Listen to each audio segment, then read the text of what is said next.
நிகழ்ச்சியின் துவக்கமாக குத்துவிளக்கு ஏற்றுதல்.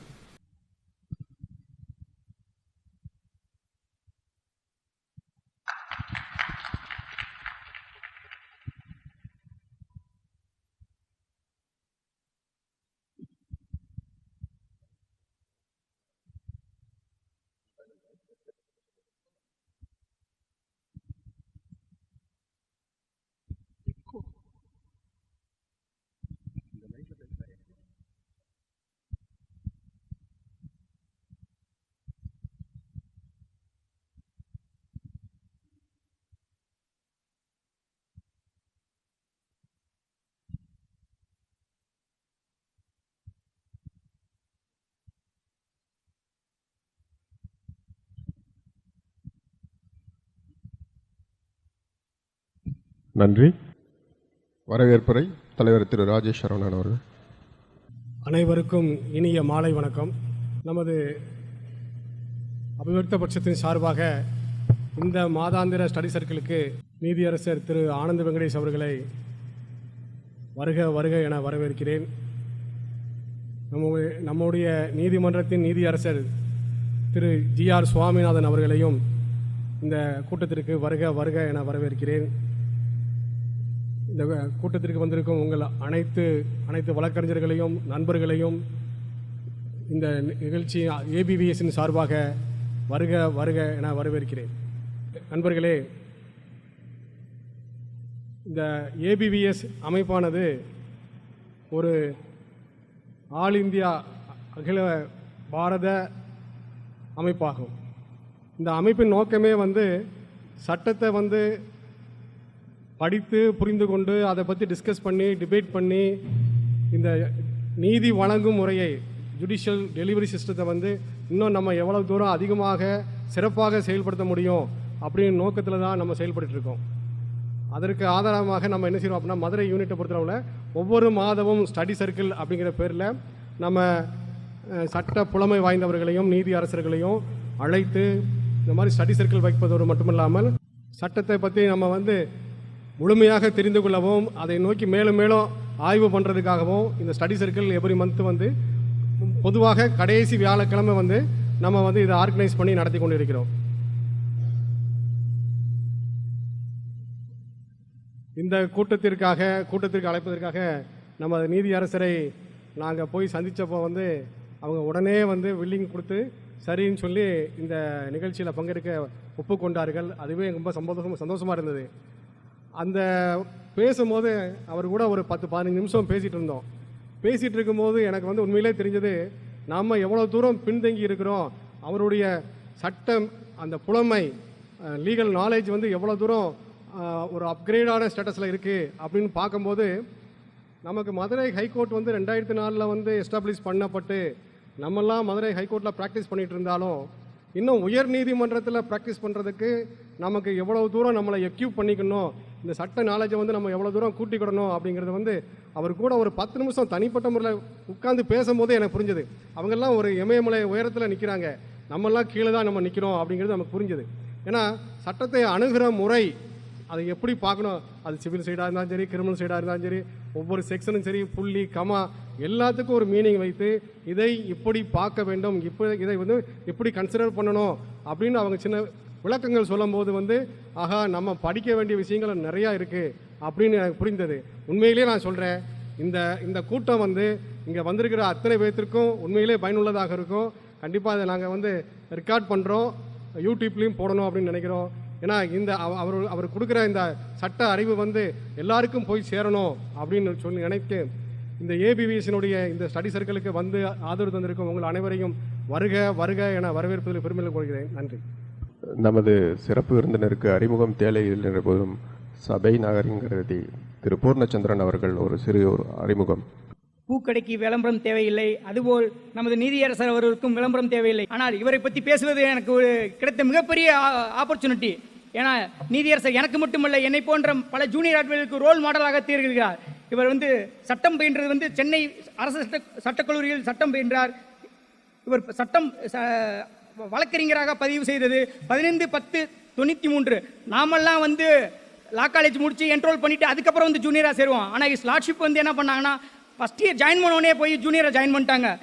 ஒரு சீனியர் அட்வொகேட் பி ராமமூர்த்தி என்பவர்கிட்ட ஃபஸ்ட் இயர் ஜாயின் பண்ணோடனே போய் ஜூனியர் அட்வொகேட் போய் ஜாயின் பண்ணிட்டாங்க. லார்ட்ஷிப் வந்து ஏபிடி வில்லியர்ஸ் மாதிரி ஒரு ஆல்ரவுண்டர். ஏன்னா civil side, original side, criminal side எல்லா சைடும் சரி இது போல தான் பண்ணிட்டாங்களா விட்டுருவாங்கன்னு பார்த்தா சென்ட்ரல் அட்மினிஸ்ட்ரேட்டிவ் ட்ரிபியூனல் அதையும் விட மாட்டாங்க, எல்லாத்துலேயும் அப்பேர் ஆவாங்க. சரி ஹைகோர்ட்டில் எடுத்துக்கிட்டாங்களா, ஏதாவது கோர்ட்டில் ஏதாவது ஒரு மேட்டரில் முக்கியமான லீகல் டிசிஷன் எனுமரேட் பண்ணணுமா, போடு அமிகஸ் கிரேவா போடு ஆனந்த் வெங்கடேஷ் தேவா முடிஞ்சு. அந்த கேஸில் ஒரு லீகல் பிரின்சிபல் தான். இதோட லார்ட்ஷிப் வந்து கிரிக்கெட்டரும் கூட. லார்ட்ஷிப்போட பெஸ்ட் ஆஃப் வந்து திருமதி உஷா அவர்கள். லார்ட்ஷிப்புக்கு வந்து ஒரு சன், அவங்க லார்ட்ஷிப்போட ஒய்ஃபுமே அட்வொகேட் தான். லார்ட்ஷிப்பே ஒரு அக்கேஷனில் சொல்லியிருந்தாங்க அவங்களோட பெட்டர் ஆஃப் வந்து ப்ராக்டிஸ் பண்ணியிருந்தாங்கன்னா அவங்களுமே மேபி ஜட்ஜாக இருந்திருப்பாங்க. எங்களுக்கு வாய்ப்பு போயிருச்சு. லார்ட்ஷிப் வந்து யங்கஸ்ட் அட்வொகேட் இந்த ஹைகோர்ட். லார்ட்ஷிப் மேபி அப்பக் கோர்ட்டு போனாங்கன்னா எங்களுக்கு ரொம்ப சந்தோஷம். நன்றி.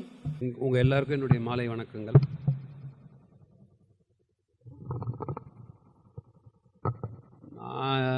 இங்கே ஏதோ ஸ்டூடெண்ட்ஸ் எல்லாம் வருவாங்கன்னு நினச்சிக்கிட்டு இந்த இங்கே இருக்கிற எல்லோரும் எனக்கு வாத்தியார் மாதிரி இருக்கீங்க. அதனால் ஒரு திருக்குறள் ஞாபகம் வருது. ஜிஆர் சாமி நான் இருக்கிறதுனால சொல்லலை, பட் ஆசிட்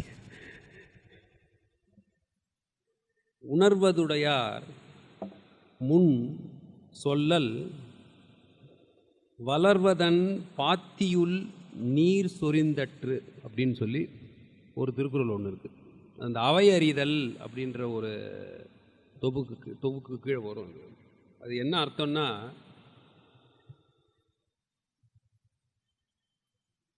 தானே படித்து தானே தெரிஞ்சவங்களுக்கு மத்தியில் போய் நம்ம பேசும்பொழுது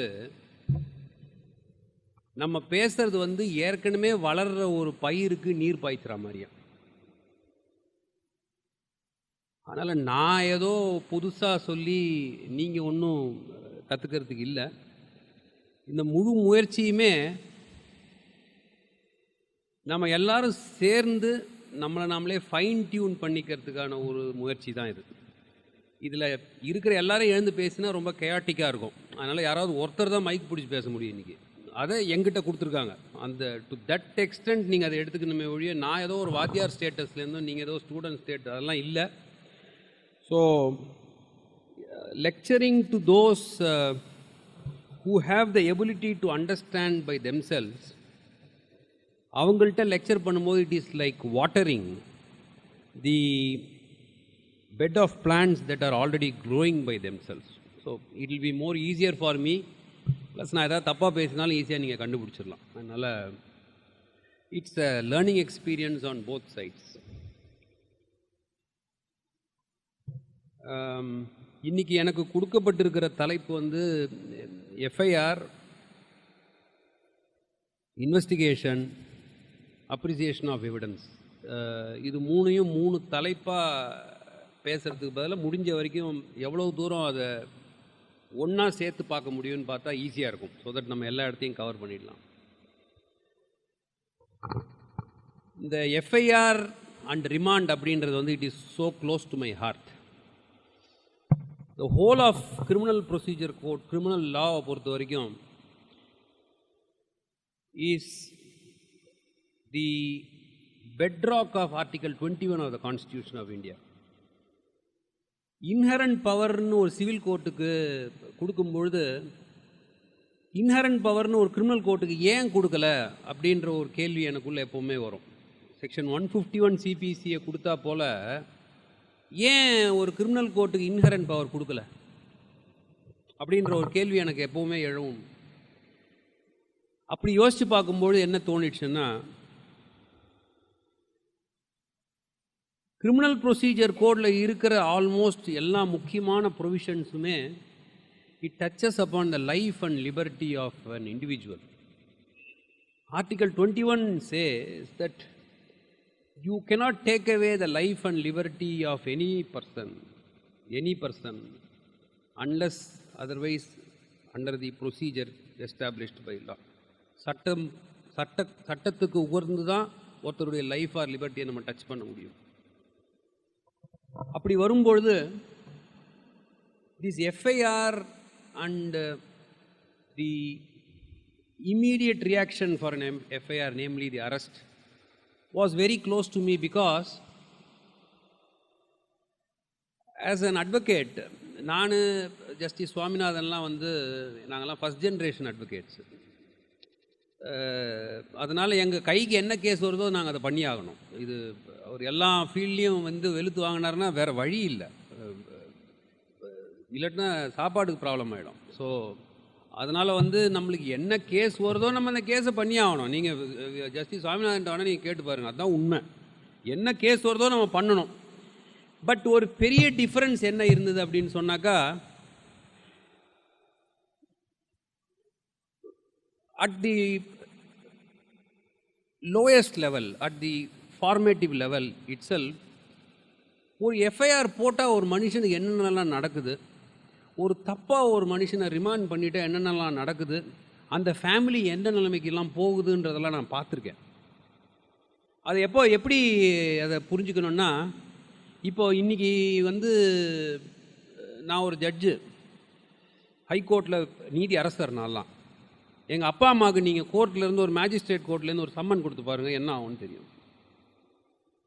கீழே விழுந்துருவாங்க, அவங்களால எழுந்துக்கவே முடியாது. அதுக்கப்புறமா நான் பேசுகிறது வந்து ஒரு நீதி அரசனுடைய தாய்க்கும் தந்தைக்கும் ஒரு சாதாரணமாக ஒரு சம்மன் போச்சுன்னா அவங்களால அதிலிருந்து வெளியில் வரதே ரொம்ப கஷ்டமாக போயிடும்.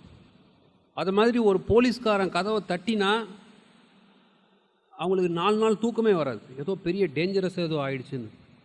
நம்ம இப்போ என்ன நிலைமையில் இருக்கோம்னா, நம்ம டெய்லி மற்றவனுக்கு ப்ராப்ளம் வர வரைக்கும் நம்மளுக்கு ப்ராப்ளமே கிடையாது. ஒரு பெரிய ஆக்சிடென்ட்டெல்லாம் சாதாரணமாக கால் மேலே கால் போட்டுக்கிட்டு டீ சாப்பிட்டுக்கிட்டு அப்படியே பேப்பரை போட்டின்னு இருப்போம், அப்படியே தலையெல்லாம் தெரித்து விழுந்திருக்கும் கீழே.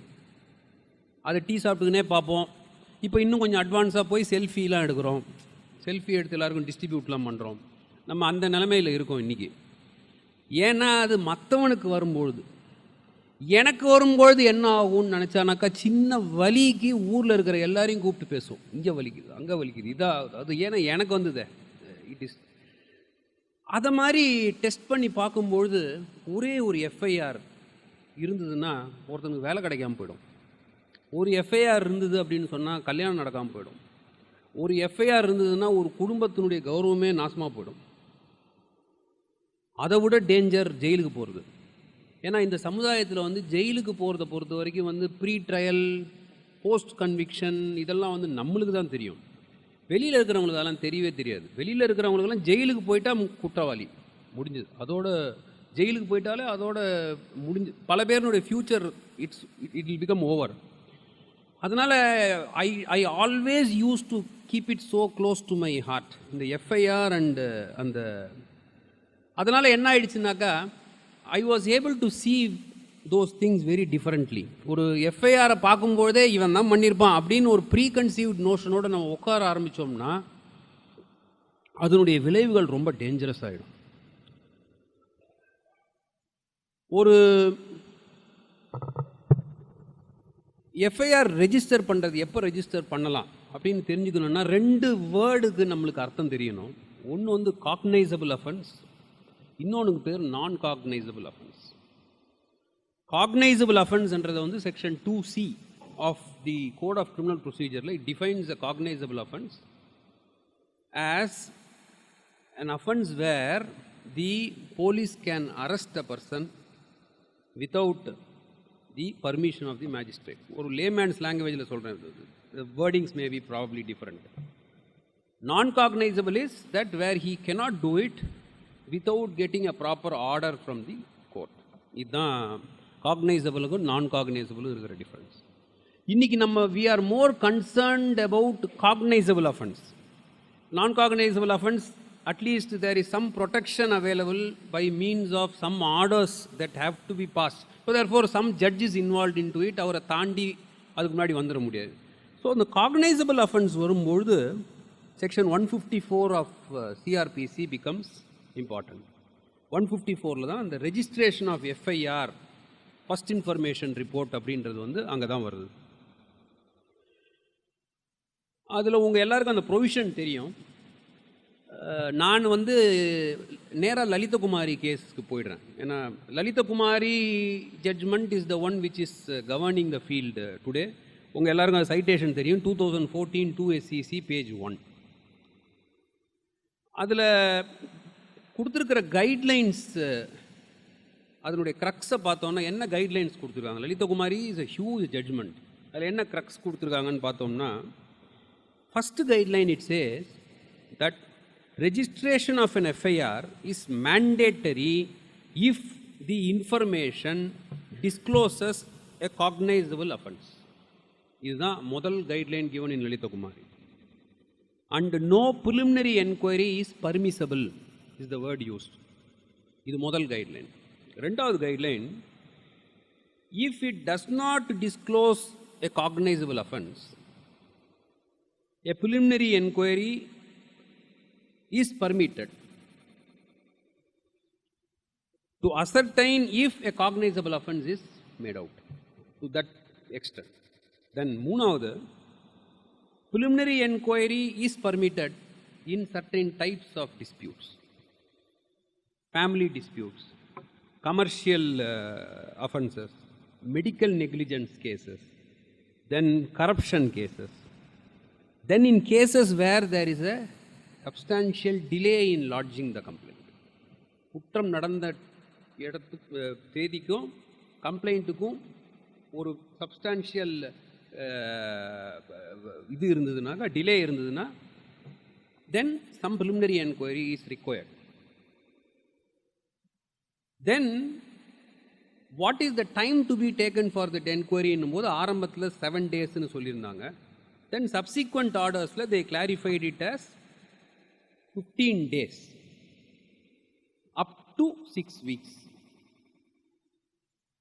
இதுதான் என்கொயரிக்கான பீரியட்னு வச்சாங்க. ஸோ லலிதகுமாரி ஜட்ஜ்மெண்ட்லேருந்து நம்மளுக்கு வர சாராம்சம் இப்போ நான் சொன்னது தான். இதுதான் லலிதகுமாரியில் வந்தது. இதில் நம்ம கோர்ட்டில் வந்து 2 வகையான ஒப்பீனியன்ஸ் போயிட்டு இருந்தது. நம்ம ஒரு விஷயம் முக்கியமாக புரிஞ்சுக்கணும். நம்ம கோர்ட் நடத்துறது வந்து is not a factory for attending to the welfare of the advocates. Please அது உங்கள் மைண்ட்லேருந்து நீங்கள் முதல்ல அதை எடுத்துருங்க. நான் ஏதோ ஒரு ஜட்ஜஸ் எல்லாம் பெரிய ஒரு ஃபேக்ட்ரி நடத்துகிற மாதிரியும் அட்வொகேட்ஸுக்கெல்லாம் பாவம், அட்வொகேட்ஸ்லாம் வராங்க. இதை நம்ம பண்ணிக்கிட்டே இருந்தோம்னா எந்த அட்வொகேட்ஸும் தேரவே மாட்டாங்க. ஒரு ரெஜிஸ்டர் எஃப்ஐஆர்ன்றதுல வந்து என்ன பெரிய புத்தி வளர்ந்துற போகுது, என்ன பெரிய நீங்கள் லீகல் லியூமினரே ஆகிட போகிறீங்க. இப்படி அடிக்கிறது யாரோ அடிக்கிறாங்க, நம்ம அதை படிக்கவே போகிறது இல்லை. யாரோ கிளர்க் எடுத்துன்னு போய் நம்பர் பண்ண போகிறான். கோர்ட்டில் உட்காந்துருக்கிற என்ன போல் நீதியரசர்கள் மூளையே யூஸ் பண்ணாமல் யூஸ்வல் ஆர்டர் அப்படி போடுவோம். ஸோ இந்த ஹோல் ப்ராசஸில் யாருமே மூளையை யூஸ் பண்ணல. எடுத்துன்னு வந்து கம்ப்ளைண்ட் கொடுத்தவங்ககிட்ட ஸ்டெனோ பாவம் அவர் ஏற்கனவே கம்ப்யூட்டரில் வச்சுக்கிறத எடுத்து அடிப்பார். அது கிளர்க்கு வந்து நம்பர் பண்ணுவார், நம்பர் பண்ணி அது கோர்ட்டுக்கு வரும். இந்த ஹோல் ப்ராசஸில் அந்த ஒரு விஷயத்தினால யார் யாருக்கு வேலை ஜாஸ்தியாக இருந்தது அப்படின்னு சொன்னால், ரெஜிஸ்ட்ரியில் இருக்கிறவங்களுக்கு, ரெஜிஸ்ட்ரியில் நம்பர் பண்ணுறவங்களுக்கு தேவையில்லாத வேலை அது. அது ஆர்டர் காப்பியை ரெடி பண்ணுறவங்களுக்கு தேவையில்லாத ஒரு வேலை. அதுக்கப்புறம் அதை கம்ப்ளைண்ட் பண்ண வேண்டிய இன்ஸ்பெக்டரோ சப் இன்ஸ்பெக்டரோ அவங்களுக்கு ஒரு வேலை. ஸோ இது வந்து ஒரு ருட்டீனாக போயிட்டு இருந்தது. போயிட்டு இருக்கும்போது ஒன் செட் ஆஃப் ஜட்ஜ்மெண்ட், அதாவது one judgment was given by justice P.N. Prakash, where he considered all the earlier judgments and he said that 482ல் அந்த மாதிரி டைரக்டாக you cannot give a direction to register and FIRனு கொடுக்க முடியாது. Because code itself prescribes a particular procedure which you have to adopt if the police refuse to register an FIR. 154 itself gives you that 154(1), 154(3) எல்லாம் பார்த்தீங்கன்னா procedure. But another learned judge took a different view. Therefore, I referred it to a bench. The bench ultimately said that Lalita Kumari is now governing the field. Lalita Kumari has given the guidelines. And if you have not followed the procedure under 154(1), 154(3), you cannot directly approach the High Court under 482ன்னு சொன்னாங்க. இதில் ரெண்டு வகையான opinion வச்சுருக்காங்க. அது I think நம்ம இதை கொஞ்சம் யோசிச்சு பண்ணணும். அது ஒன்று வந்து இன்றைக்கி 482 ஜூரிஸ்டிக்ஷனில் எனக்கு ஒரு மாதிரி 482ன்னு வந்தாலே பயம் வர அளவுக்கு நான் 482ல உட்காந்துட்டேன். அட்லீஸ்ட் ஒரு 9 months உட்காந்துருக்கேன் நான் அந்த 482ல. 482 இன் தட் சீக்வன்ஸ் இஸ் எனக்கு ஒரு மாதிரி பயம் வந்துடும் அது. So that to that extent it became very allergic to me. 482ல உட்காந்துருக்கும்பொழுது I will honestly tell you that wherever we find serious allegations made which requires an immediate registration, we never refused. In fact, I used to call the additional public prosecutor or whoever is coming to my court the very first day and say that please go through each and every one of those petitions and the complaint. If you find that there is something serious about it, don't put it within that bracket of regular cases. Please inform the court னு சொல்லிடுவேன் முதல்ல. We do all these homeworks in the backstage. ஏன்னா கோர்ட்டுக்கு வந்து பல விஷயங்களை நம்ம பண்ண முடியாது. இதெல்லாம் நம்ம ஃபாஸ்ட்டாக பண்ணிட்டோம்னாக்கா there is a set procedure which is involved, like not to harassலையோ இதுலையோ. அதனால by virtue of the division bench judgment, the extraordinary powers that have been given to the court in order to ensure the ends of justice under 482 is not taken away. What was done was that 482 criminal procedure code la there are bigger things which will have to be done under the jurisdiction rather than just saying register an FIR. அப்படி கூட சொல்ல in accordance with Lalita Kumari case ன்னு போடுறதுக்கு அது எதுக்கு ஒரு high கோர்ட்னு எனக்கு தெரியல.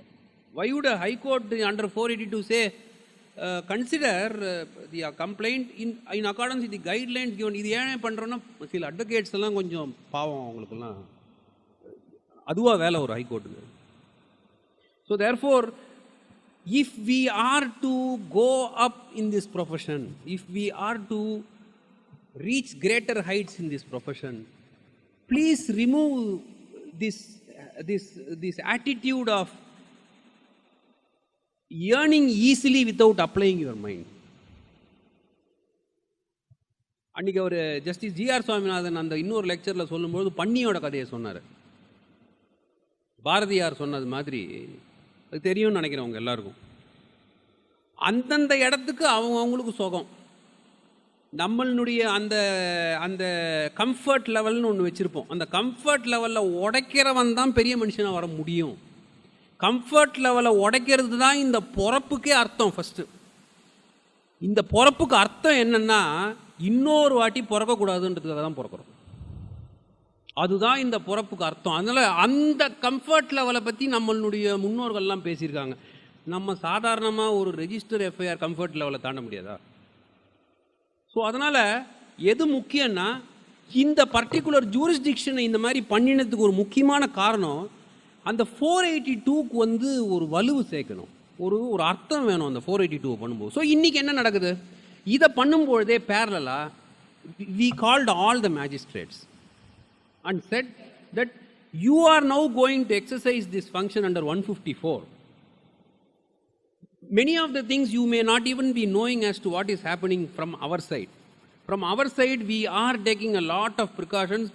After all, அங்கேருந்து வந்தவங்க தானே, நாங்கள் இங்கேருந்து குதித்தோம், அந்த சைட்லேருந்து வந்தவங்க தானே. Don't we know as to what should be done to safeguard? மேஜிஸ்ட்ரேட்டை கூப்பிட்டு this is an important jurisdiction, you are supposed to do it. Please ensure that if you find it coming within the parameters of Lalita Kumari, order pass பண்ணுங்கன்னு சொல்லி now it is happening. It is happening. இந்த கண்ட்ரியில் சேஞ்சஸை பொறுத்த வரைக்கும் it moves very slow. நம்ம ஒன்றும் பண்ண முடியாது. நம்ம நினைக்கிற ஸ்பீடுக்கு எதுவுமே நடக்காது. ஆனால் ஏதாவது ஒன்று நடக்கணும்னா ஒரு சேஞ்சை நம்ம ஏற்படுத்தி தான் ஆகணும். அந்த சேஞ்சுக்கே ஹெசிடேட் பண்ண ஆரம்பித்தோன்னா ரொம்ப கஷ்டமாக போயிடும்.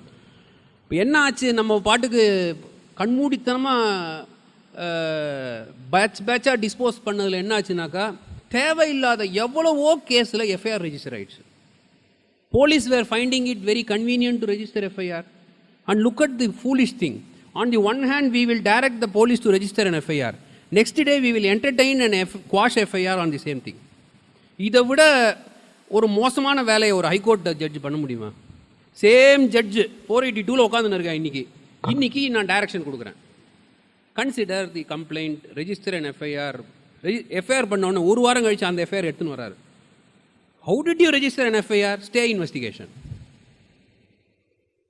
இது வெளியிலேருந்து பார்க்குறவன் என்ன நினைப்பான் நம்மளை? இதுக்கு ஒரு ஹைகோர்ட்டு, ஜட்ஜு, கான்ஸ்டியூஷனல் போஸ்ட்டு. அதனால் there was a reason behind the whole thing. There was nobody intended bad to the bar and all that. We only wanted to tell that there is an effective alternate manner in which you can make it, you can get the FIR registered. Let us work on that rather than wasting our time under 482 CRPC என்றதுக்கு தான் அது வந்தது. இது ஏன் இன்னும் முக்கியமாக இருக்குது அப்படின்னு சொன்னால், the Supreme Court in one important decision reported in 2008 2 SEC page 409, 2008 2 SEC page 409 said that the power to order an investigation, magistrate உடைய பவருக்கு சொல்கிறாங்க அவங்க, the power to order investigation also includes all incidental powers to ensure proper investigation, including monitoring the investigation வேர்டை use பண்ணியிருக்காங்க அதில். அப்போது the magistrate who is exercising that power under 156(3) has been vested with a larger power than what we used to do sitting under 482. 482 வந்து we will not even know which case has resulted in an FIR.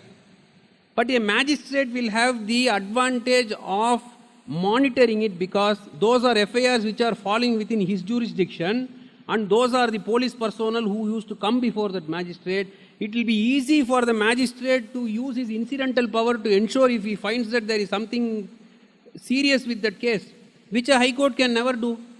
So what you are asking the high court to do is to do a function which is less than a magisterial power under 482 of CRPC. That is what was happening. That has been curtailed. So therefore, let us understand that there was a purpose behind the whole exercise that was conducted. And இதை வந்து பார் புரிஞ்சுக்கிறது ரொம்ப முக்கியம். This is very important. Then the next important provision into which I will jump into is section 156 CRPC. It is a power that is invoked in the pre-cognizance stage. There are two stages. One is the post-cognizance, the other is the pre-cognizance. Post-cognizance-la application of mind இருக்கும், pre-cognizance-la application of mind இருக்காது. Meaning, post-cognizance, the cognizance, post-cognizance-la வந்து the court has to satisfy itself that there are materials to show that an offense has been made out இருக்கணும். Pre-cognizance-la வந்து what is required is to read the petition and see if a cognizable offense has been made out or not. அவ்வளோதான் இருக்க முடியும். இதில் வந்து once cognizance is taken, now there is a slight change in law. நான் அதையும் சொல்லிடுறேன். இப்போ ரீசெண்டாக நடந்தது. Once cognizance is taken under 190 of CRPC, then you cannot order 156(3). 156(3) பண்ண முடியாது. 200 வந்துடுச்சு அப்படின்னு சொன்னால் 203 204 அப்படி தான் போக முடியுமே ஒழிய அங்கேருந்து திரும்பி 156(3)க்கு வர முடியாது. அது மாதிரி while exercising that function, accused has no locus standi.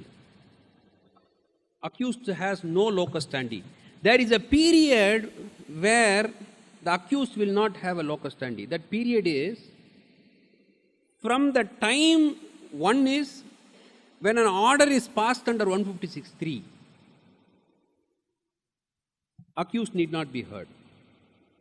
Then between 156(3) and registration of an FIR, accused has no role to play. Accused has no. He gets the status of an accused only when the FIR is registered.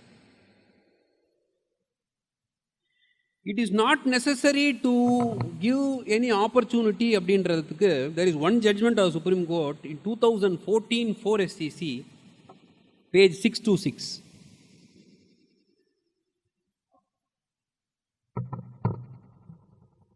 The other thing is, once a direction is given to a police under 156(3), it is mandatory. A police cannot say, I don't have jurisdiction, etc. If he does not have the jurisdiction, it is his duty to transfer it to the police station which has jurisdiction to investigate. That judgment is 2010 1 MLJ criminal, page 88.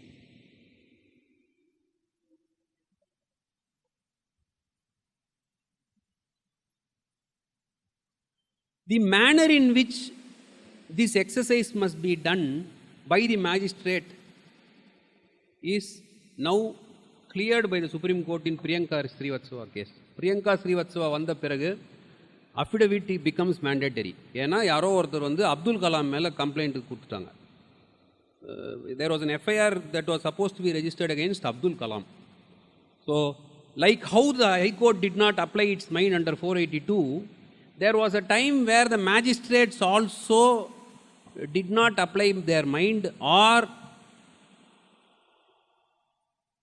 did not want to apply their mind. And what happened was that if something goes inside, the result will come out. And the situation ஓடிட்டு. That was one major reason why people started coming to the High Court under 482. Corruption தாண்டவம் ஆடிட்டு இருந்தது subordinate ஜுடிஷியரியில். சில விஷயங்கள்லாம் நம்ம mins பண்ணுறதுல அர்த்தமே இல்லை. நம்ம பட்டவர்த்தமாக பேசுறது நல்லது. எதையுமே நம்மளுக்குள்ளே இருக்க அழுக்கை பற்றி நம்ம போய் மறைக்கிறதுல ஏதாவது அர்த்தம் இருக்குது. நம்ம கரெக்டாக இருக்கோம்னா நம்ம கரெக்டாக இருக்கோம்னு சொல்லிடணும். அதுலலாம் ஒன்றும் ஹெசிடேட்டே பண்ணக்கூடாது. இந்த விஷயத்துலலாம் எனக்கு இங்கே அழுக்கு இருக்கேன்னா எனக்கு அழுக்கு இருக்குது, அவ்வளோதான். That was the main reason why 482ல வந்து directions நிறைய வர ஆரம்பிச்சது. One of the major reasons was magistrates started getting richer. அதனால் பிரியங்கா ஸ்ரீவத்சவ் வந்த உடனே supreme court was shocked. Somebody said that look at the jurisdiction, Abdul Kalam மேலே FIRன்னு சொல்ல, சங்கர் தயாள் சர்மா மேலே போட்டாங்க. Lots of things happened. யாரையும் விட்டு வைக்கலாம் அவங்க. So Priyanka Srivastava is 2015 6 SCC page 287. அதில் paragraph number 31 பார்த்தீங்கன்னாக்க it will give you the procedure as to how it has to be exercised. Then 156(3) and 202 இதை சொன்ன பிறகு நான் லேட்டஸ்ட் பொசிஷன் எனக்கு 156(3) and 202 ஆல்மோஸ்ட் சிமிலராக இருக்கும் பார்க்கறதுக்கு. பொழுது அப்படி தான் தெரியும். The understanding was, at least the law as it stood till last week, was that 156(3) is a precognizant stage, 202 is a post-cognizant stage. I also gave one judgment on this issue. So, 200ல cognizance எடுத்த பிறகு, before the magistrates decides either to dismiss the complaint under 203 or issue process under 204, can get a report from the police. This is done post-cognizance under 202 and that is done. இப்போ 156(3)யும் 200ம் வேறு வேறு ஸ்டேஜஸில் இருந்தது அப்படின்னு தான் இவ்வளவு நாள் அண்டர்ஸ்டாண்டிங். அப்படி தான் இருந்தது. ரெண்டுத்துடைய ஸ்டேஜ் வேறு. ப்ரீ காக்னைசன்ஸ் போஸ்ட் காக்னைசன்ஸ் 40 வருஷத்துக்கு மேலே I think that was the position. Now what has happened is one question went before the Supreme Court where as you must be knowing, the full bench of this court said that after the filing of the final report, once a cognizance is taken by the concerned court, the court loses its right to order for further investigation. That is why 482ல வர ஆரம்பிச்சாங்க. 482 powers were there and they started coming to the High Court. So therefore the judgment was full bench merely, in fact full bench arguments முடிகிற ஸ்டேஜ்லேயே வந்து Supreme Court judgment வந்துடுச்சு. At which stage the Supreme Court said that once cognizance is taken, no further investigation. 173(8) பண்ண முடியாது. யாரு? The court cannot suo motu do it and it cannot happen through the de facto complainant. The only persons who are entitled to do it is the prosecuting agency because they have been given powers under 173(8). In the situation has now changed. To the extent I understood that judgment, it says that till the commencement of trial, the magistrate has now been given the power to order for further investigation. That is what the Supreme Court is saying. I do not, அதோடைய தாத்பரியம் எனக்கு புரியல. ஏன்னா 173(2)ல final report போடுறாங்க. 173(2)ல final report போட்ட பிறகு summon issue பண்ணுவாங்க, charges frame பண்ணுவாங்க ஆர் டிஸ்சார்ஜ் பண்ணுவாங்க, பிறகு ட்ரையல் ஆரம்பிக்கும். அந்த பர்டிகுலர் பீரியடுக்குள்ளே என்ன பெருசாக நடக்கும்னு எனக்கு தெரியல. I don't understand what happens between the filing of the final report and the commencement of the trial. How did suddenly they get that power? I don't understand. Anyway, as a High Court judge, I am bound by the judgment. So therefore, today the law is not what we like. Law is what the Supreme Court is saying. So therefore, now today the law is that the magistrate has been given the power to order for a further investigation even if he had taken cognizance till the commencement of the trial. This is the latest law of the 3-member bench. One more thing also has come. It says that 156(3) can be ordered even after cognizance is taken.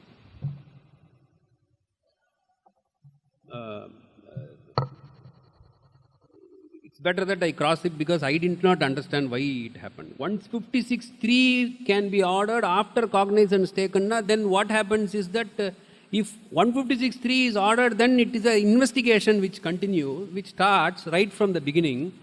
Cognizance is a stage after final report. இது ரெண்டுத்தையும் என்னால் reconcile பண்ண முடியல. I don't understand what they are trying to say, but this is how it is. We have to read and reread and hear the arguments of the senior counsels and then decide what it is. Today the position is this. This is what the position is today. So two things have changed. நான் முன்னாடி சொன்னதுலேருந்து ரெண்டு விஷயம் change ஆயிடுச்சு. முதல் விஷயம், even after cognizance is taken, further investigation power has been given till the commencement of trial.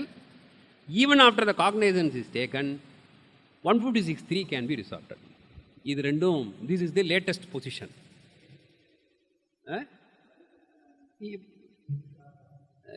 He can do, we cannot do.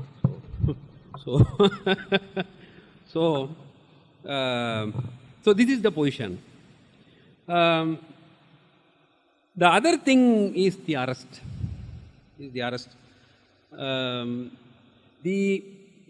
There is nothing new which I did when I rendered the judgment in Nakiran Gopal's case.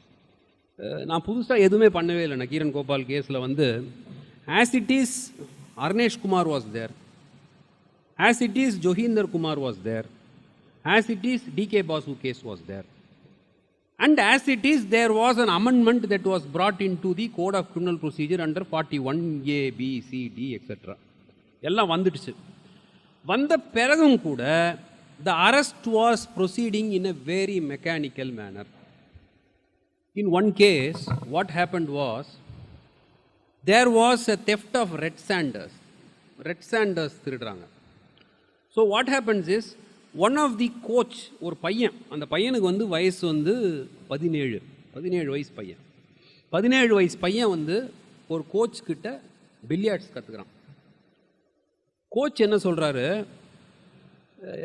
நீ எப்படியும் 2 wheeler தானே போகிற, என்னை Paris கார்னரில் விட்டுட்டு போயிடு, நீ அதுக்கப்புறமா உன் வீட்டுக்கு போயிடுன்றார்.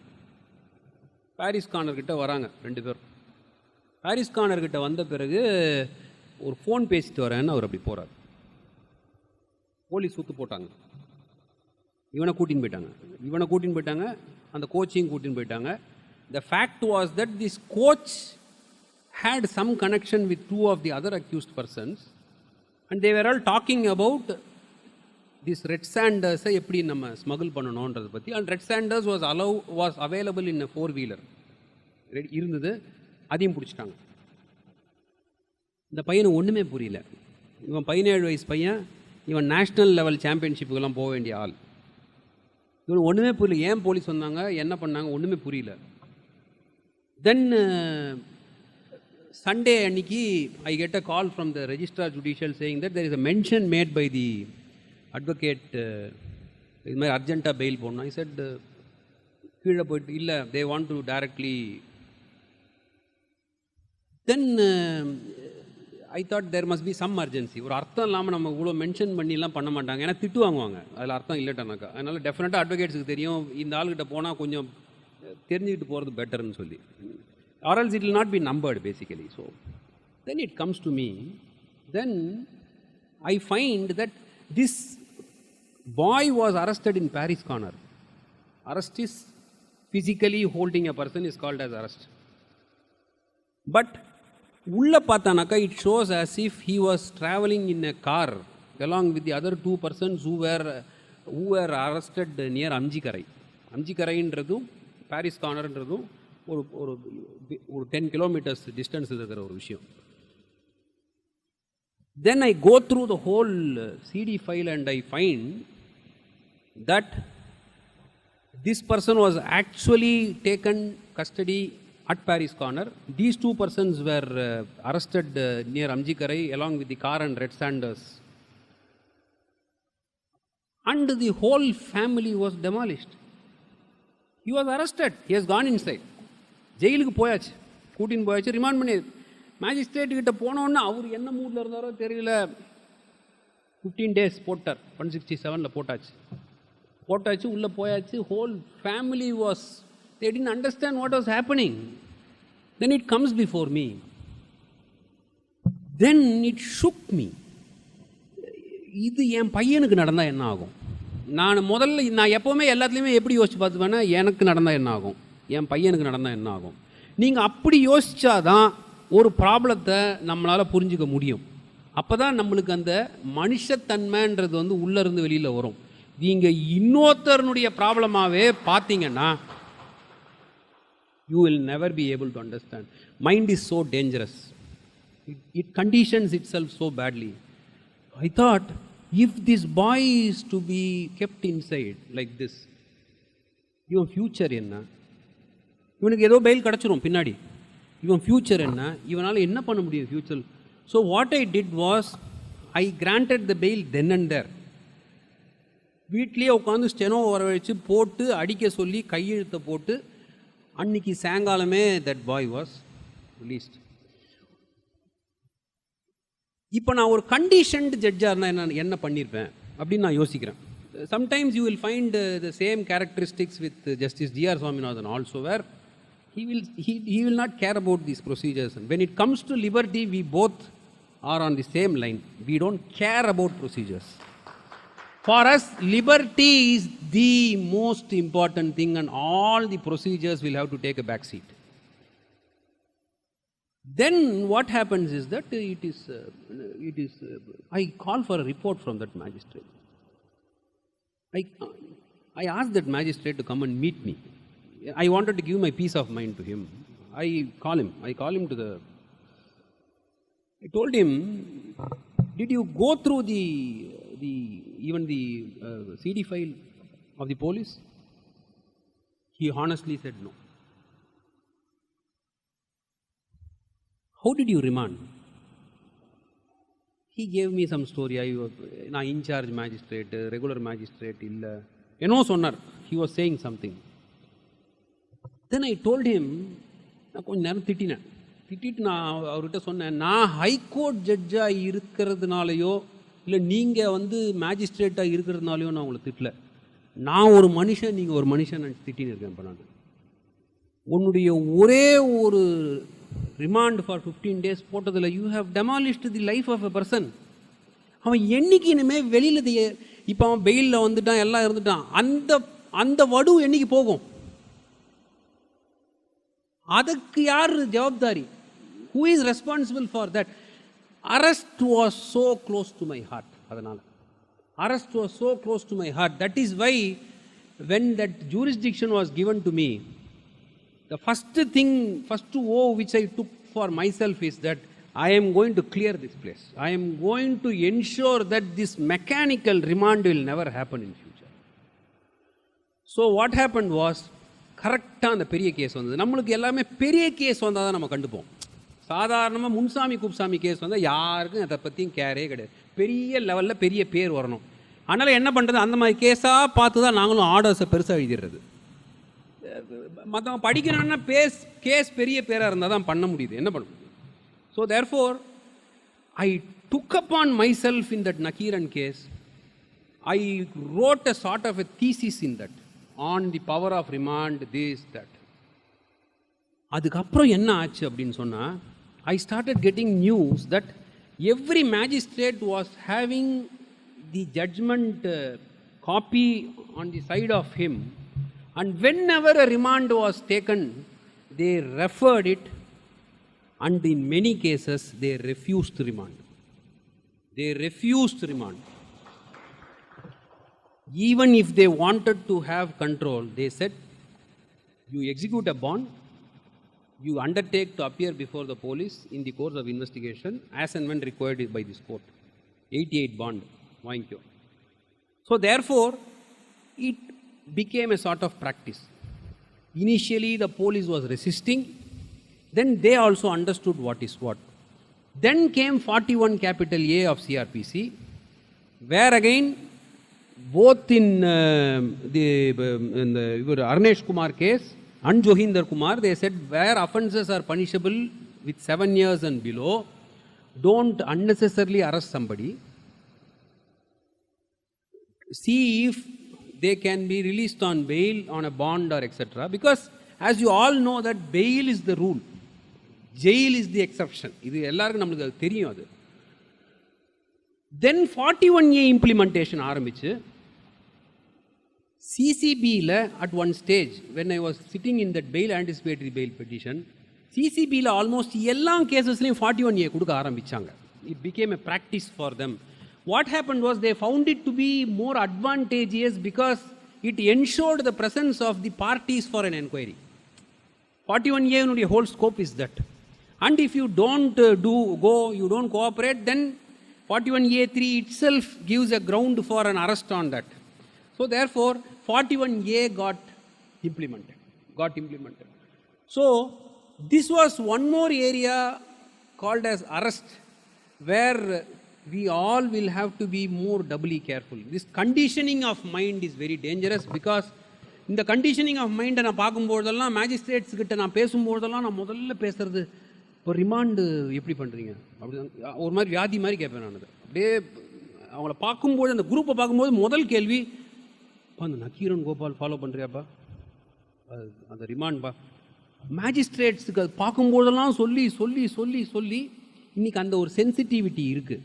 அதுக்கு மேஜிஸ்ட்ரேட்டையே மொத்தமாக குத்தம் சொல்லியும் பிரயோஜனம் கிடையாது. ஏன்னா மேஜிஸ்ட்ரேட்ஸு ரிமாண்டை ரெஃப்யூஸ் பண்ணும்பொழுது நம்ம லார்டு மாதிரி மேலே உட்காந்துக்கிட்டு, how did you refuse, who cave you the power, நம்மளுக்கு விஷயம் தெரியுதோ தெரியலையோ போட்டு சவுண்டு கொடுத்துட்டே இருக்கணும் மேலே உட்காந்துட்டு. ஹைகோர்ட் ஜட்ஜுன்னா you will have to continuously produce sound.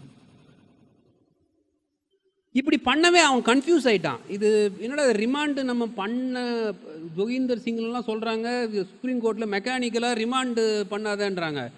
இவர் மேலே உட்காந்து நீ எப்படி பண்ண, அதை எப்படி பண்ணணும்னு கன்ஃபியூஸ் ஆகிட்டாங்க அவங்க. அவங்களுக்கு என்ன சொல்கிறதுனே தெரியாதனால they were in a sort of, then a confidence was given to them saying that you will have a problem only if you mechanically remand. If you are giving reasons as to why you are not remanding a person in a particular case, no court can say no, you remand. Magistrate has his own powers. It does not mean that just because we are sitting in a high court we can keep micromanaging magistrates or the subordinate judiciary. That is not our job at all. We have to see if he has applied his mind and he has refused remand. That is enough. That is what Gopinathan did in Nakiran Gopal case. Gopinathan was an eye-opener for me. He is a magistrate. He inquired a third party at the time of hearing the bail petition. I did not understand under what authority he did it. I questioned him. I asked for a report from him. Subordinate judiciary இருக்கிறவங்கலாம் பயந்துட்டு உட்கார்ந்துட்டு இருந்தாங்க. இது என்னடா திடீர்னு ஒரு ஆள் இப்படி ஒரு கேள்வி கேட்டானேன்னு சொல்லி. Then what happened was that after I received the reply from him where he quoted section 32 of the Advocates Act and the relevant rules under the, I appreciated him for one full paragraph. Section 59 CRPC எனக்கு சத்தியமாக தெரியாது. அதுக்கு முன்னாடி 59 CRPC எனக்கு தெரியாது. That magistrate invoked section 59 CRPC in that particular case. So therefore நம்ம எங்கேருந்து வேணால் கற்றுக்கலாம். இதில் சபார்டினேட்டு மேஜிஸ்ட்ரேட் அதெல்லாம் ஒன்றும் கிடையாது. We can learn it from anywhere. So if subordinate judiciary can function in such a manner, I thought that the best way would be to give them more power. We are not giving them power, to give them that elbow of space for them to exercise their powers as provided under the Code of Criminal Procedure. Avladhan. So that is what happened in Nakiran Gopal's case. Then comes the other portion is the police custody. Police custody which is taken under 167. See this police custody now the law is clear. The moment 15 days crosses, whatever may be the reason can be anything, you cannot take police custody. For instance, police custody filed, refused, challenged in revision before the High Court. By then 15 days was over, High Court said no, we can do nothing about it. The language is like that. The judgment is 2010 3 SEC Criminal page 223. 2010 3 SEC Criminal page 223. Then the question is further investigation and police custody. Further investigation is after the initial investigation is over, it's a stage under 173(8). Question is whether police custody can be sought for under 167 if you have materials to show that a graver offense has been committed in this case. Idalana march of law. Supreme Court said it can be done. That judgment is 2016 1 SEC page 507. This is the stage between 2016 1 SEC page 507. This is a stage between 173(2) and 173(8), where further charge sheet is yet to be filed, further report is yet to be filed, you can seek for a police custody. So therefore, police custody this option is always there. But police custodies are sought for only in offences under 498A, 323, 506 part 1. Police custody just to deny the bail to somebody. In a case of robbery, in a case of kidnapping, nothing. So it all depends on why you are seeking for a police custody in a case. Then comes this mandatory bail. This 167 deal பண்ணும்போது mandatory bail deal பண்றது better. Mandatory bail is 60 days, 90 days, as you all know. So 15 days, 10 years punishable on the 90 days, then 10 years more than 10 years, 10 years 60. The mandatory bail provision ஏன் நிறைய பேர் ஒழுங்கா புரிஞ்சிக்கல அப்படின்னு சொன்னா, mandatory bail வரும்போது after this period if you have not filed the final report, the court loses the power to remand. The court does not have the power to remand thereafter. 60 நாள் கழிச்சோ 90 நாள் கழிச்சோ remand பண்ண முடியாது. Because it goes on an extension every time. So அந்த மாதிரி mandatory bail கொடுக்கும்போது you cannot be imposing conditions to an extent where it is impossible to comply with it. Basically you are denying it to him. அதை பண்ண முடியாது. mandatory bail வரும்போது the only thing which has to be tested is whether this person is prepared to offer bail. அவ்வளவுதான். That's the only test. You may like it, you may not like it. But here we are bound by the Code of Criminal Procedure and we have to follow it. If something more effective has to be done in serious offences, there are cases in NIA where it can be done to 180 days and all that. நம்ம டடால இருந்தது அது மாதிரி நிறைய provisions அது மாதிரி இருக்கு. And NDPS ஆக்டில் இருக்கு where you can have a larger period. So இது வரும்பொழுது இந்த மேண்டேட்டரி பெயில் வரும்பொழுது what happens is that defective final reports being thrown into court.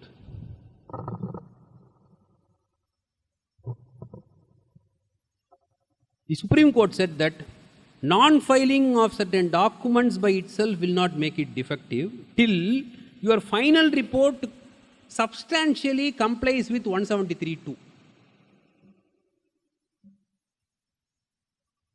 2015 3 SEC page 417.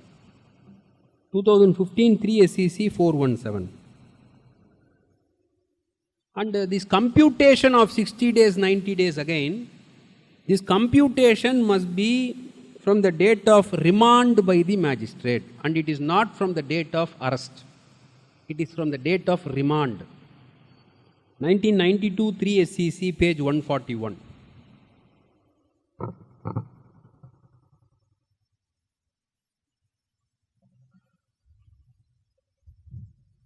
Then getting into this further investigation, formal prayer is enough. Formal information is enough to the court. The police need not wait for any orders to be passed for a further investigation. The law on that is very clear. 2008 1 SEC criminal, page 36. 2008 1 SEC criminal, page 36.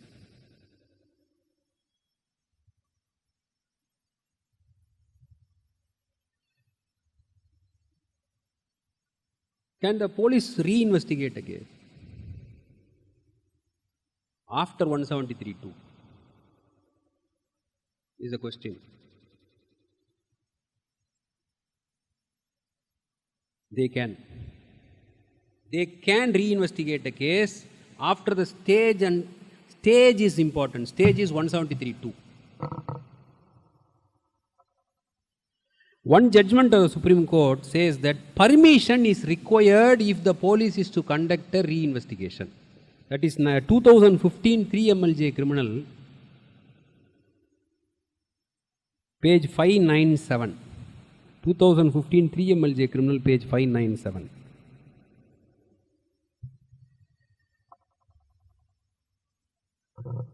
Then further investigation can be ordered based on the protest petition filed by the de facto complainant. Further investigation can be ordered either on the request made by the prosecution, or as the law stood then, before taking cognizance on the protest petition filed by the de facto complainant. As you all know, closure report does not bind the magistrate. The magistrate is not acting like a post office, is what the Supreme Court said. He is not a post office. So he can take cognizance under section 190(1)(c), or he can order further investigation also under 156(3), because he has not taken cognizance. 2012 1 SEC criminal, page 1007. 2012 1 SEC criminal, page 1007.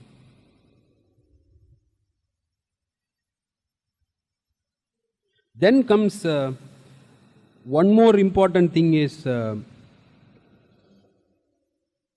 bailable offences. What happens in a bailable offence? 436 of CRPC, in a bailable offence, you must be prepared to offer bail. Bailable offence, you cannot just like that get out like that. You must be prepared to offer bail. That's the word used, sureties. So, the magistrate need not hear the respondent for all those things, but the magistrate must ensure that the accused person is prepared to comply with this. So therefore, Supreme Court in 2009 4 SEC, page 446, 2009 4 SEC, page 446, said that security with surety can be demanded even in bailable offences. Can be demanded.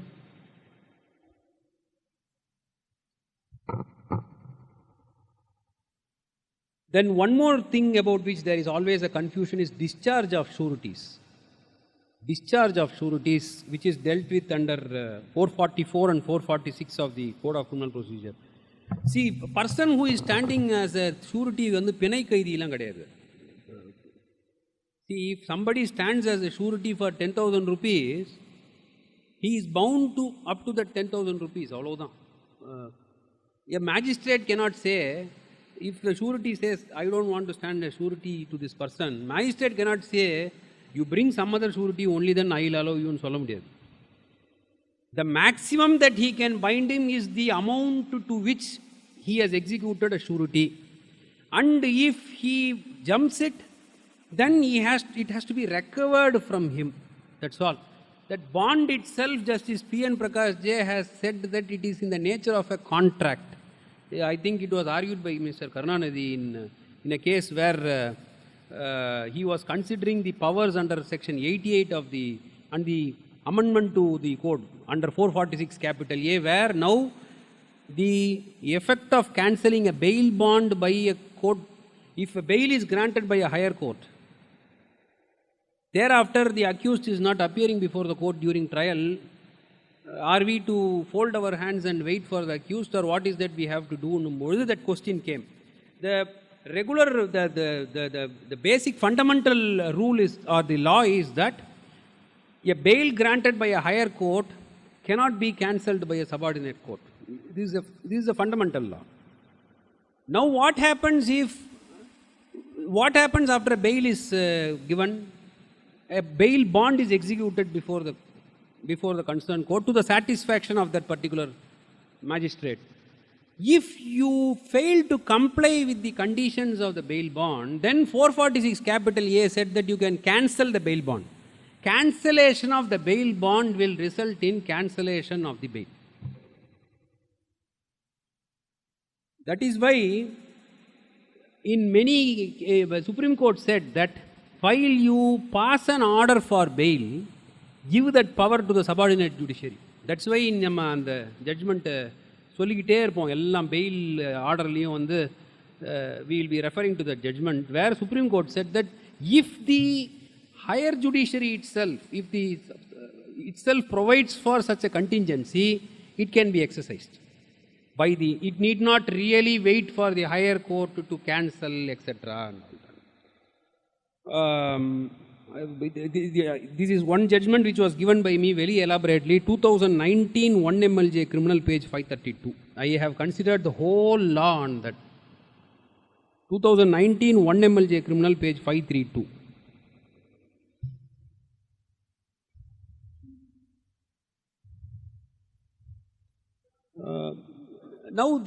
Now we'll slowly get into this statements that are taken by the police, and we will see it along with appreciation of evidence, so that we will be able to look at it. The problem in giving a mic to me is this. So I hope that, can I take some more time? Yes. 161 CRPC, 162 CRPC is very important.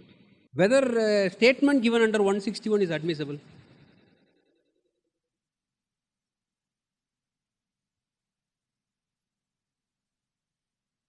Is the first question. 161, a statement is recorded by the police, correct?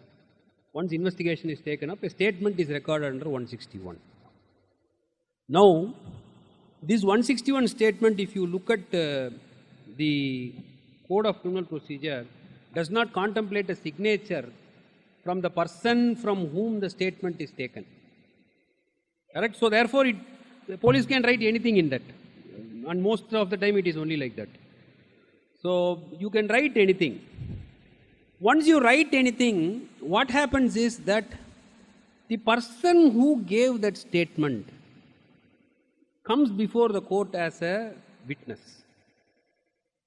And if he is not falling in line with the statement that was given by him to the police under 161, then he is treated as a hostile witness. And then what happens? And then 145 of the Evidence Act comes into play.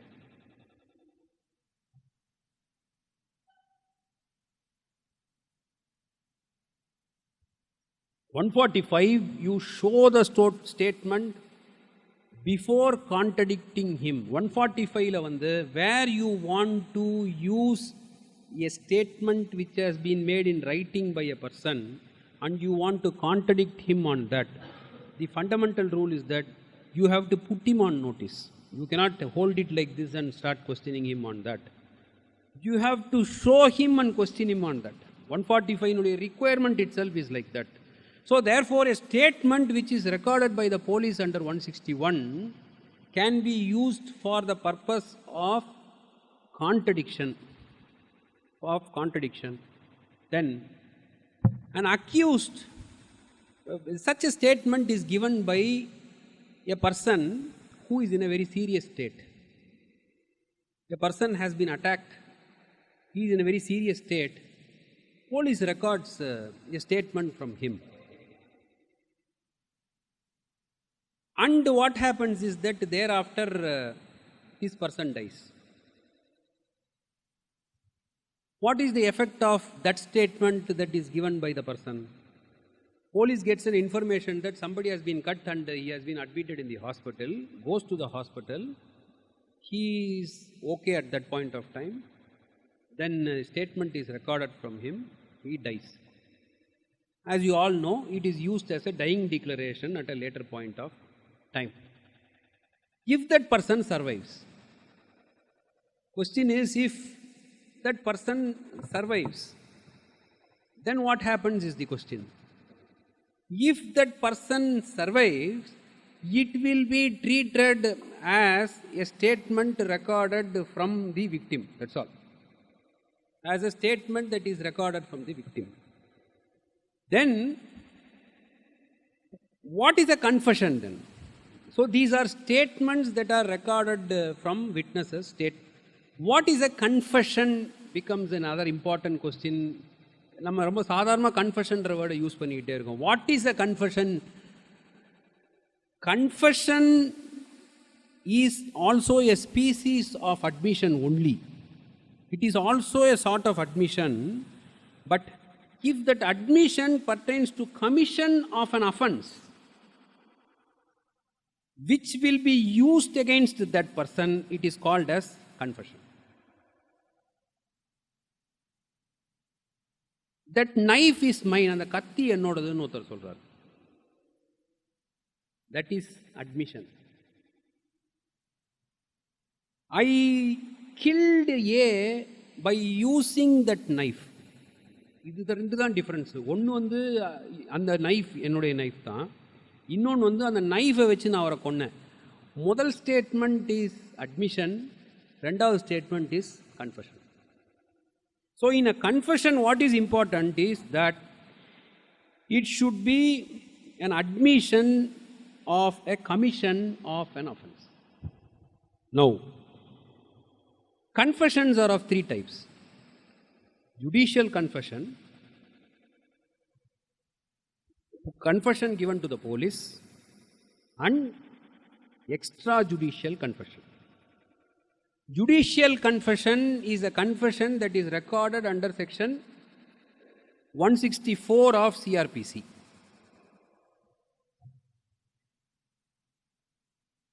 Confession given to the police is something which is not admissible under section 25 and 26 of the Evidence Act.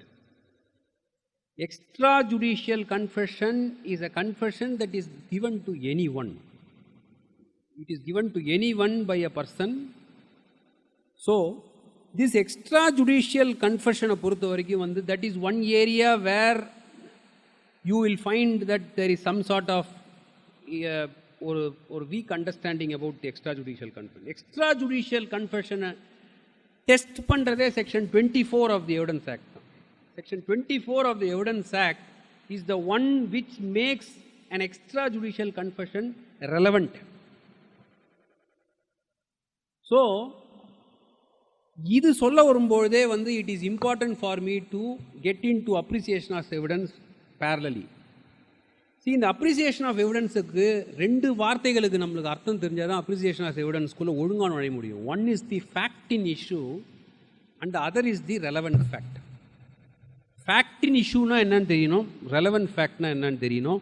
அது தெரிஞ்சாதான் we will be able to get into that realm of appreciation of evidence.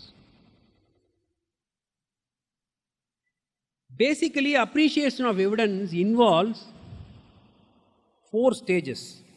There are 4 stages in an appreciation of evidence. One is admissibility.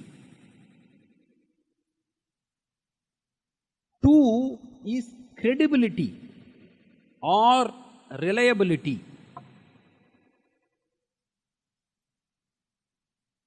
Three, for what purpose are you going to use that? What is the purpose for which you are going to use that? Then four is whether that by itself is enough or you are going to see for corroboration. இதுதான் இந்த four ஸ்டேஜஸை வந்து ஒரு மாதிரி சரியாக புரிஞ்சுக்கிட்டோம்னாலே appreciation of evidence will fall in line. So what is the first thing? It is admissibility. அட்மிசிபிலிட்டியில் தான் I said fact in issue, relevant fact. If you look at the Evidence Act section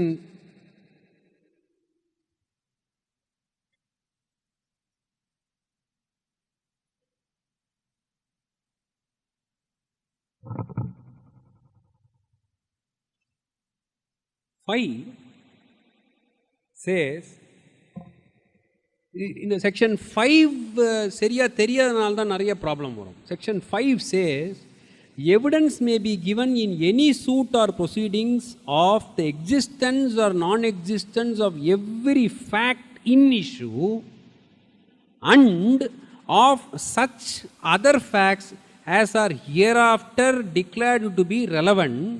அந்த கடைசி word ரொம்ப முக்கியம். And of no others. It is a complete bar. And of no others.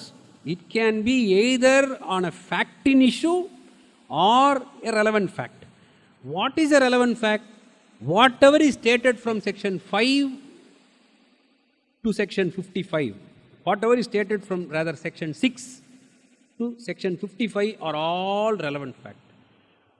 So, a fact in issue in a particular crime, say for example, it is a murder nu vechukongala. Just to for a proper understanding, in a murder, fact in issue வந்து என்னவா இருக்க முடியும்? One, whether the accused caused the injury to the deceased.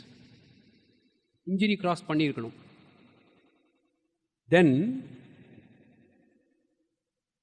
whether he intended to cause the murder of the deceased. இது ஒரு fact in issue. Then, whether there was a grave and sudden provocation on his part to have committed this offense, this injury. Then, whether due to his unsoundness of mind, he was incapable of even understanding that what he is doing is an offense, is an act which is barred under law. All these things will become fact in issue before the court. For the purpose of proving it, relevant fact starts coming into play. Relevant fact will start coming into play. For instance, going to the scene of occurrence, observation magazine எடுக்கிறாங்க. அந்த இடத்தினுடைய இது rough sketch போடுறாங்க. If it is shown before the court and is sought to be marked, you must understand under what provision it is being done. See, we are doing all these things mechanically. We should know how it is relevant to the case. So that for that purpose, you will have to look at, now, சில examples only சொல்கிறேன். Section 7 of the Evidence Act. Section 7 deals with facts which are the occasion, cause or effect of the facts in issue. If there is a murder which took place in a particular field, there is blood in that spot. There is, if a weapon is available, weapon is available. There is a blood-soaked dress available. There is a change in a lot of things which are available there. Idella is a cause of or the consequence of which took place some time before. So therefore it becomes a relevant fact. Then section 8, conduct of the party. Conduct of the party, motive, preparation, conduct, previous, subsequent, இதெல்லாம் section 8ல வருது. When we argue before the court, most of the time we argue because somebody else argued like that for a long time, therefore we are arguing. Many times we don't understand that all this has a legal basis to it. Or else you cannot just like that argue a case. If somebody is to turn around and ask, I will not accept, how is it relevant nu keta, you have to be able to tell the court that it is under so and so act. If the court says that you are saying motive, you are saying his conduct was bad, why should I take it? How is it relevant? Abin keta, you have to say, please see section 8 of the Evidence Act. So for appreciation of evidence, for the court to admit it, it must first be relevant. Or else, and nothing else in சொல்றான் Evidence Act. You cannot look in, உள்ள நான் வாங்கணும் அப்படின்னு சொன்னால், that is why I always used to call it as a hall with 50 doors. Section 6 to section 55 is 50 sections.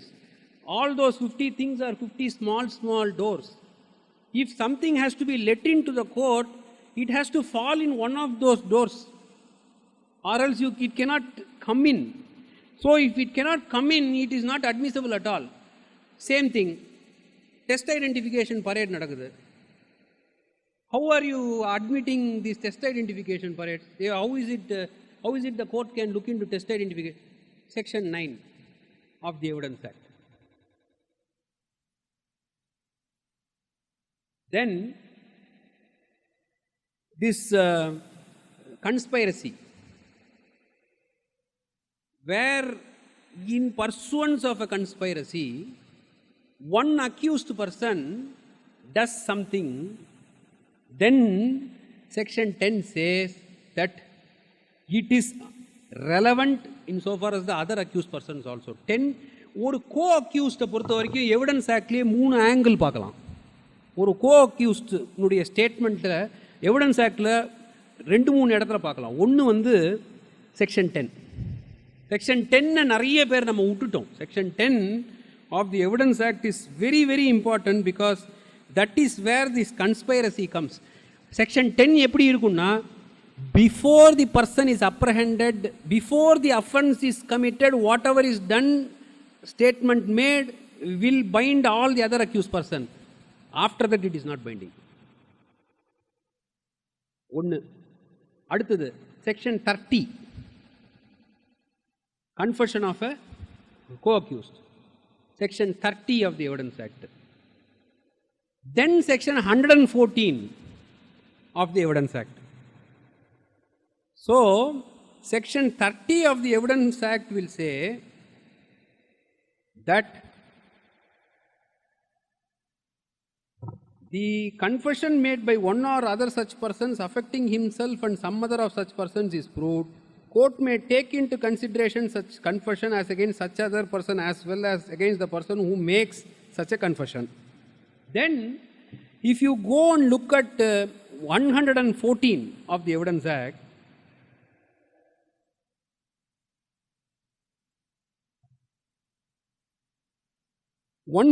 of the Evidence Act la neenga pathinganaka 114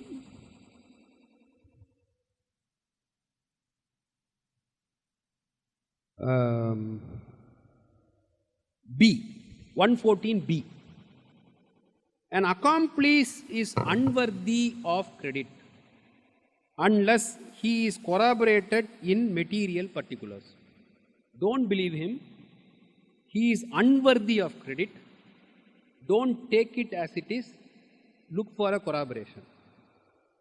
Then if you jump to section 133 of the Evidence Act, it says an accomplice shall be a competent witness against an accused person, and a conviction is not illegal merely because it proceeds upon the uncorroborated testimony of an accomplice. So apparently பார்த்தனாக்கா அது ரெண்டும் completely அகைன்ஸ்டாக இருக்கிற மாதிரியே இருக்கும். 114B-வையும் 133-வையும் எடுத்து பார்த்தோன்னா James ஸ்டீஃபனுக்கு பைத்தியம் பிடிச்சிடுச்சோன்னு நினச்சிடுவோம். Actually அது கிடையாது. Actually speaking, it has to be intelligent. It was intelligently handled by Supreme Court in Kashmir Singh case. In Kashmir Singh case, Supreme Court said that what you do is, it is a relevant fact. There is no problem. Confession of a co-accused is a relevant fact. Section 30 says so. So it is a relevant fact. Get it and keep it aside.